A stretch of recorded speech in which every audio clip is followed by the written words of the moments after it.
Hello everyone, in this video I'll be showing you how to use our email list cleaner tool. So it's a fairly simple tool where you can upload a list of up to 50,000 emails and it will try and detect which ones are invalid and remove them from your email list. And you may have invalid emails in your list because you've scraped a list of the internet, so they'll be full of old emails or invalid emails. It may be people have accidentally put in the wrong email address when they subscribe to your list, or it may be that you have some sort of free thing you're giving away and people don't want to put their real email address in to get it, so they put in a fake one. So this tool should clean your email list and remove a whole load of invalid emails using different detection techniques, which we'll go through now. So for this demo we've entered just a small tiny email list here. Some of these are valid, a lot of them are invalid, and then we'll go through the settings here for how we're going to detect the invalid emails. So here we've got the gibberish check. So if there's a large amount of characters that are identical in an email, there's a good chance someone's just put their fingers on the keyboard and mashed out a load of keys without moving their hand, which is very common. So things like that will be detected and it should pick that one up there in our check in a minute.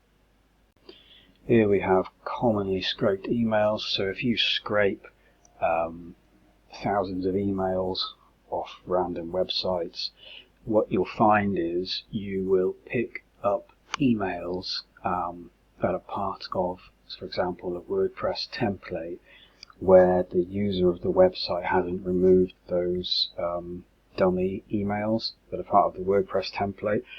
So it will be things like yours at email.com where the template author just put that as a placeholder, and you'll pick those up if you scrape emails, and our system has a huge list of those commonly used ones and it will filter those out. And then we've got a rude word check, pretty self-explanatory. We'll check for any rude words. Sometimes when people don't want to put a valid email address in, they'll put in a naughty swear word, so we'll check for those.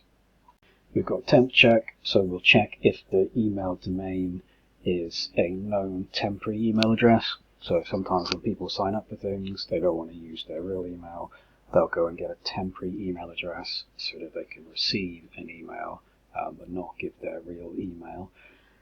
And we have a huge list of those temporary email domains, so we'll filter those out from the list. Next, free email check. So if you want to filter out emails that are free, like Gmail or Hotmail, then tick that setting there.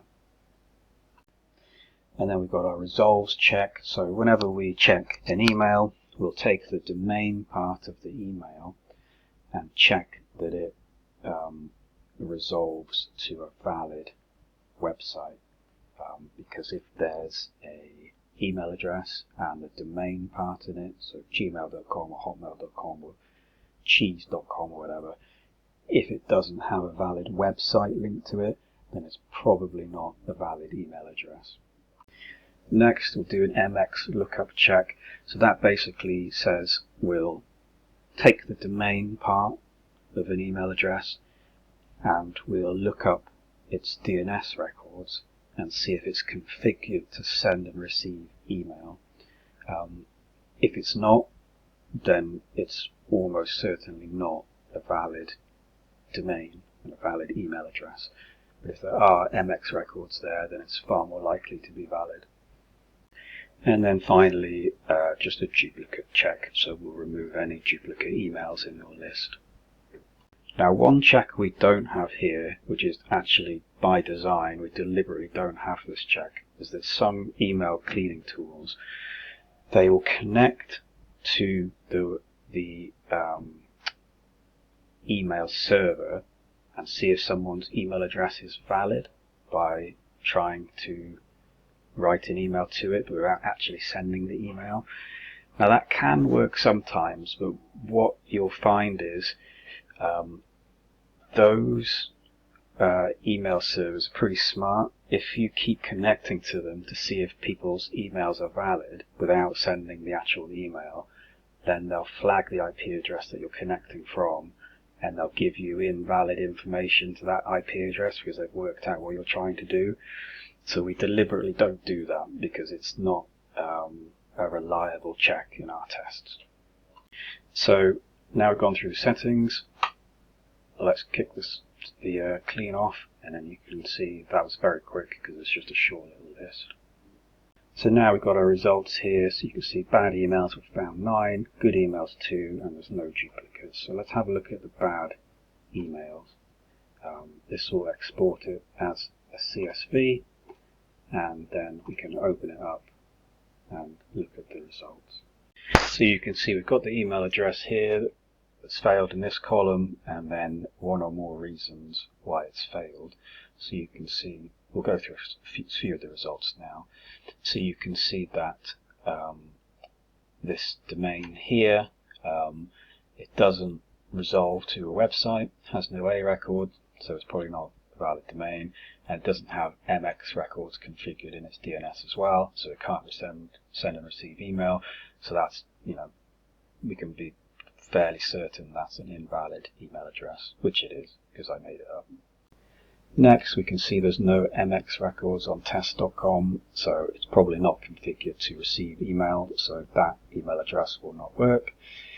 Next, this email address has been flagged as a gibberish email, because it is. I just put my fingers down on the keyboard and mashed it, and then you can see there's various other ones, such as the rude word check, etc., and the commonly scraped emails here, an invalid character here, another invalid domain. Now if we go back to here, let's export our good emails, and we'll have a quick look at that list, and you can see we found some good ones in the list there that are valid. So hopefully you can see it's a really simple tool to use. You can enter a huge email list in, and it'll just smash its way through figuring out which emails look invalid and which ones look valid, and then give you the results in an easy to use format. So that concludes our demo for now. As always, thank you for watching.